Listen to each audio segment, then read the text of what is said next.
CBN Campo Grande. Oferecimento Unimed Campo Grande. Cuidar de você. Esse é o plano. Unigran Capital. Parceira em todos os momentos. Venha para melhor. Unigran e Saraiva de Resende. Conheça em Campo Grande a construtora acima das expectativas. 9h41. Hoje o quadro CBN de Direito traz um debate que parece local, mas não é. É um debate global. Estamos falando de fake news e mais que isso, mais que fake news. Estamos falando de plataformas digitais, de redes sociais. A gente percebe ali uma movimentação internacional, por exemplo, do Facebook em fazer um controle mais rígido das postagens para reduzir o conteúdo de notícias falsas e, claro, para ganhar credibilidade com as grandes empresas que até ameaçaram aí fazer boicote ao Facebook. Lembrando que o Face também controla o Instagram, controla o WhatsApp, né? E é uma nova plataforma de mídia digital global. E sobre esse assunto, né, e também aí o que permeia o direito de expressão, controle de informação, nós vamos conversar com o professor Rafael Chaia, ele que é advogado e também especialista em direito eletrônico. Primeiramente, professor Rafael, muito obrigado por nos atender. Seja bem-vindo à Rádio CBN. Eu que agradeço. Bom dia. Tudo bom, professor? Bem, graças a Deus. Professor, como que a gente pode analisar essa situação que a gente começa a ganhar mais dimensão com decisões, inclusive, do Supremo Tribunal Federal para tirar postagens, né? Alguns veem como censura, outros veem como restrição, qualidade da informação. Que análise dá para fazer disso tudo que vem acontecendo recentemente? Isso é um reflexo direto daquilo que a gente chama de sociedade digital. O que é a sociedade digital? É a sociedade caminhando cada vez mais para relações dentro de um ambiente eletrônico. Então, o que acontece numa situação como essa?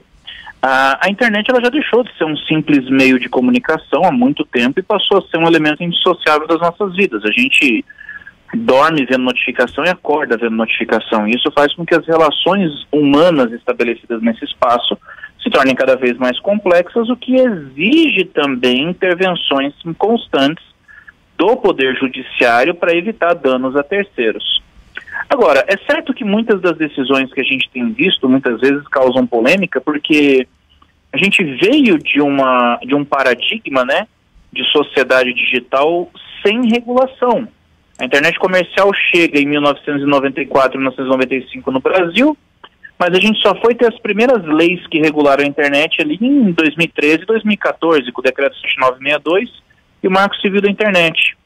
Então, quando a gente vê, por exemplo, uma decisão como essas que o STF tem tomado recentemente na tentativa de controlar discursos, ou controlar fake news, ou de regular redes sociais, isso é reflexo de uma busca por maturidade no ambiente digital, juridicamente falando.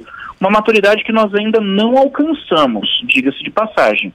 É importante a gente ressaltar que nós temos leis, temos regulações, mas ainda é importantíssimo que o judiciário conheça a dinâmica da internet para que boas decisões possam ser prolatadas. Perfeito. Desse panorama que o senhor nos citou aqui, eu gostei do termo buscando maturidade digital, e a gente percebe que muitas coisas ainda precisam ser encaixadas, né?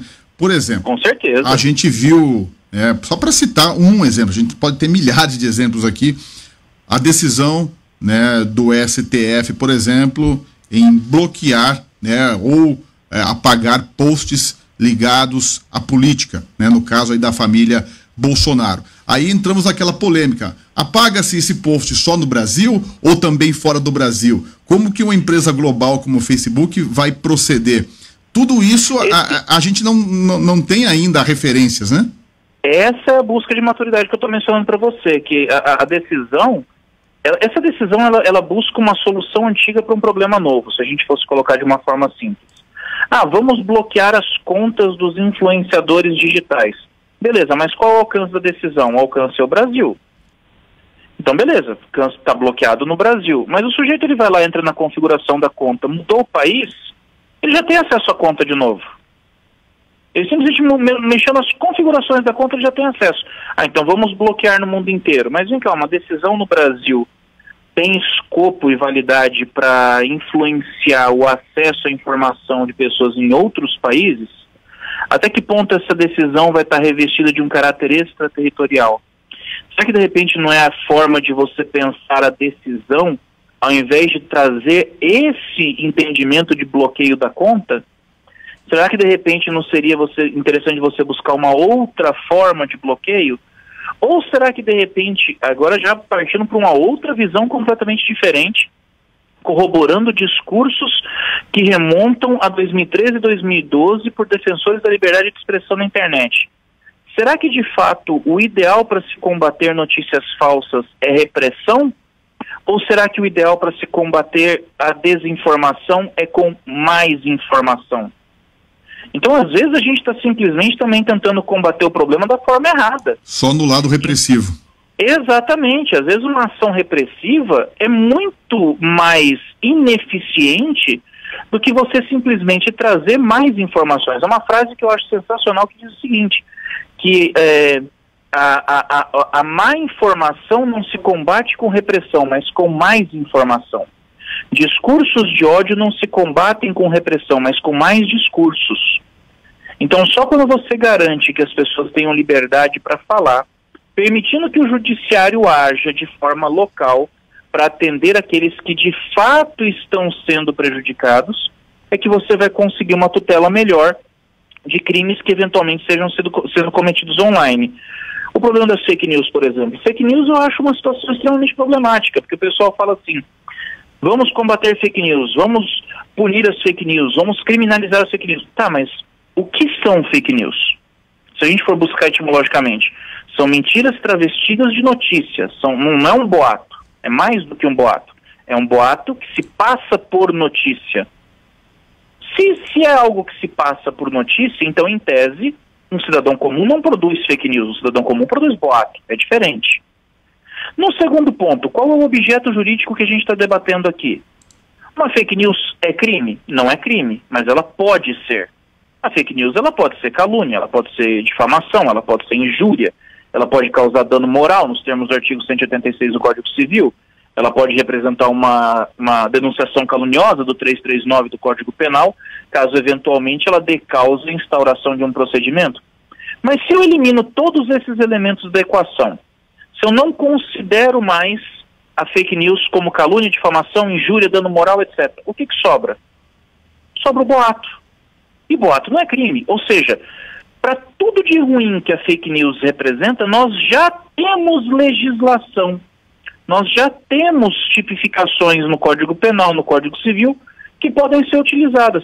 Então, para que, de repente, trabalhar uma nova lei para falar a mesma coisa que leis que já existem e já falam? Uma boa pergunta, doutor. Agora, deixa eu só avançar nessa negociação.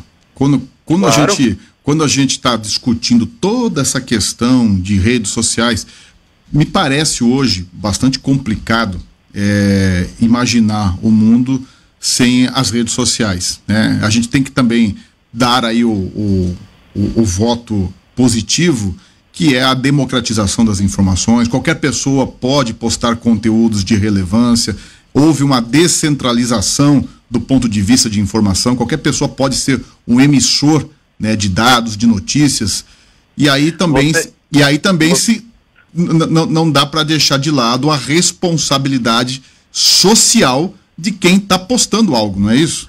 Você está corretíssimo. Quando você fala dessa questão da democratização das redes, isso é inclusive um dos fundamentos do uso da internet no Brasil, previsto no artigo 3º e 4º ali do Marco Civil da Internet.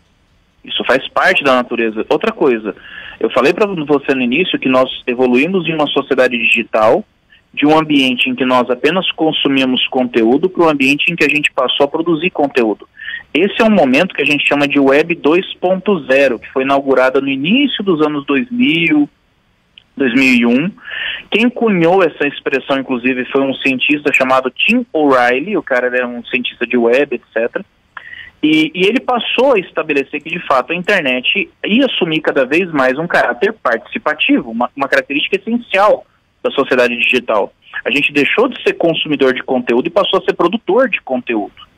E isso começou antes com blogs, com fotologs, com páginas pessoais, até chegar nas redes sociais. E não tem como você voltar atrás realmente. Essa é uma realidade que a gente não pode mais voltar.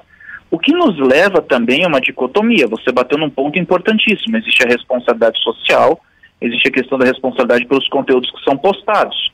Responsabilidade essa que é tratada nos artigos 18 e 19 do Marco Civil da Internet. Qual é a dicotomia a qual eu me refiro aqui? A gente precisa definir de uma forma clara e objetiva qual é o papel das redes sociais nessa nova realidade da sociedade digital em que a gente se encontra. Porque, por um lado, você não pode simplesmente chegar e dizer as redes sociais elas têm uma função pública, porque elas são empresas privadas.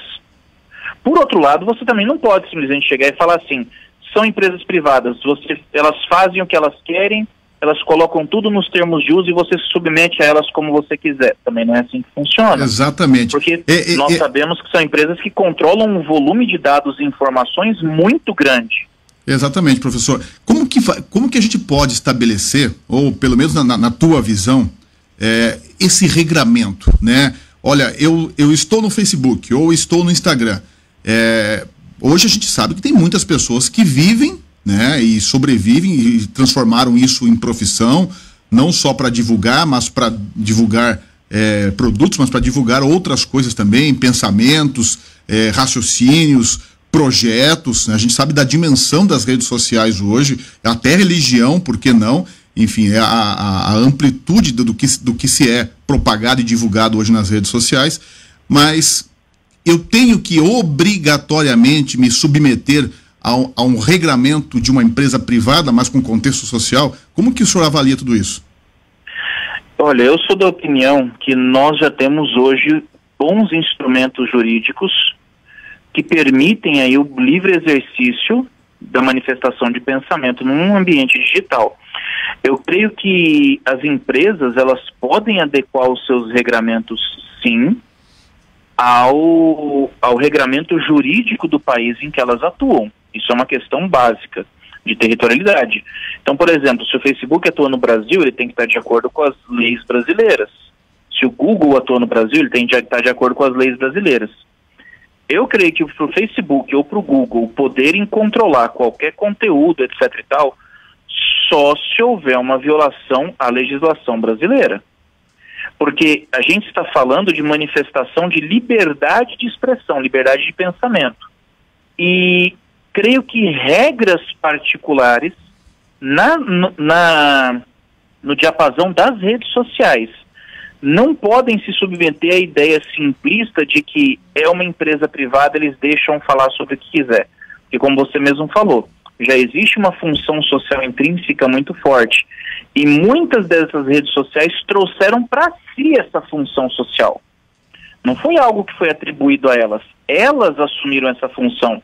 Quando, por exemplo, o Twitter escolheu ativamente auxiliar a Primavera Árabe em 2013 na derrubada de Hosni Mubarak. E o Hosni Mubarak na época foi lá, derrubou a internet no Egito. O Twitter desenvolveu um sistema para que as pessoas continuassem usando o Twitter por telefone, por linha telefônica. Eles ligavam para o telefone, falavam a mensagem e o Twitter publicava. Ou seja, o Twitter trouxe para si essa responsabilidade social. Quando o Facebook assumiu, por exemplo, que iria combater a desinformação, queria trazer mais informações, etc., o Facebook trouxe para si essa responsabilidade social. Se fossem redes sociais que chegassem e dissessem, olha pessoal, é o seguinte, existem leis no país de vocês, é só vocês não violarem a lei, tá? Estou aqui disponibilizando um ambiente para vocês e não vou interferir em nada. Beleza, tá ótimo, não tem problema, eles não estão trazendo para si essa responsabilidade. Mas a partir do momento que eles escolheram se colocar numa posição contra ditaduras, contra desinformação, contra notícias falsas, eles trouxeram para si essa função social. E se eles trouxeram para si essa função social, eles têm de atender a primazia do interesse coletivo e estão sujeitos ao poder de polícia do Estado, ainda que sejam empresas privadas, dada a importância e o impacto que uma rede social pode trazer na realidade de um país. A gente não pode esquecer, por exemplo, episódios como da Cambridge Analytica. Exatamente. Então, assim, existe uma responsabilidade grande que tem que ser observada. Então, nesse sentido, eu ouso até dizer que mesmo o artigo 19 do Marco Civil da Internet, ele traz um espectro limitado da responsabilidade do usuário, uma vez que ele fala sobre conteúdos publicados, mas ele não fala sobre a responsabilidade social de forma mais ampla. Isso é algo que a gente vai ter que discutir com muita calma, com muito cuidado, porque toda e qualquer ação que vise controlar discursos tem potencial para se tornar uma ação de censura. E eu, particularmente, não sou favorável a nenhuma forma de controle de discurso que não seja o controle judicial sobre aqueles que violam a lei. Do contrário, se a pessoa quiser manifestar seu pensamento religioso, político, social, pessoal, se estiver fazendo isso sem infringir a lei, se estiver fazendo isso sem ofender ninguém, na minha opinião, tem liberdade para falar o que quiser. A gente percebe também que a nossa entrevista poderia durar mais umas 2 horas, né, professor? Vixe, isso tem assunto para muita coisa. No mínimo, no mínimo. Eu quero agradecer muito a participação do Rafael Chaya, ele que é advogado, professor especialista em Direito Eletrônico e Ambiental e participou hoje do quadro CBN Direito. Mas eu também já adianto aqui para o professor que nós vamos conversar outras vezes, professor, porque é um assunto muito importante, né? Fico à disposição quando precisar. Tem muita coisa que a gente não tratou hoje que é importante. Exatamente. Eu agradeço muito a sua atenção e sua participação. Eu que agradeço, grande. Fica com Deus. Ótimo dia. Amém. 9h57. CBN Campo Grande. Oferecimento Unimed Campo Grande. Cuidar de você. Esse é o plano. Unigran Capital. Parceira em todos os momentos. Venha para melhor. Unigran e Saraiva de Resende. Conheça em Campo Grande a construtora acima das expectativas.